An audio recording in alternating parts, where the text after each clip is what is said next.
अस्सलाम वालेकुम। आज मैं आपको एक छोटी सी बात कहूँगी। ये उस वक्त की बात है जब मैं नई नई टीचर बनी।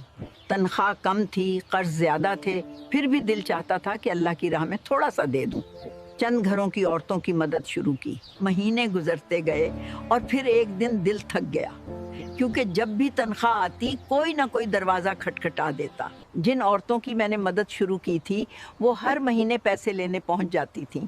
कुछ अरसा तो मैंने खुशी खुशी उनकी मदद की, लेकिन फिर मुझे गुस्सा आने लगा। दिल में आने लगा कि कोई महीना तो ये भी छोड़ दिया करें। मैं सोचती मैं स्कूल भी जाऊं और ख़ानदान की तवक्कुआत पर भी पूरा उतरूं। कोई भी काम हो सादिया करेगी, किसी को पैसे चाहिए हों तो सादिया से ले लो। उधर घर का खर्च पूरा नहीं, उधर ख़ानदान की तवक्कुआत।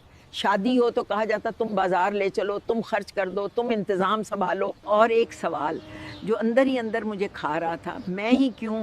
क्या मैं इंसान नहीं हूँ? क्या बाकी लोग नज़र नहीं आते? एक दिन यही बोझ मैंने अपनी अम्मी के सामने रख दिया। अम्मी ने बड़ी सादगी से कहा, बेटा, एक आदमी 4 पौधे लगाता है, 3 को बस देखता है, लेकिन एक की रोज़ गोडी करता है। वो पौधा अगर बोल सकता तो यही कहता, मुझे ही क्यों खोदते हो, मुझे ही क्यों तकलीफ देते हो। लेकिन वो नहीं जानता कि जिसकी गोडी होती है वही दरख्त बनता है, वही फल देता है। अम्मी ने कहा, लोग तुम्हारे पास इसलिए आते हैं कि अल्लाह ने तुम्हें काबिल समझा है।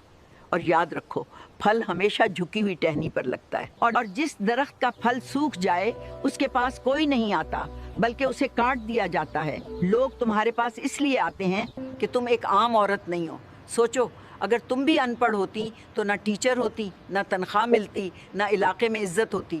उस दिन मुझे समझ आ गई कि गुस्सा बरकत खा जाता है और आजिज़ी बरकत बढ़ा देती है।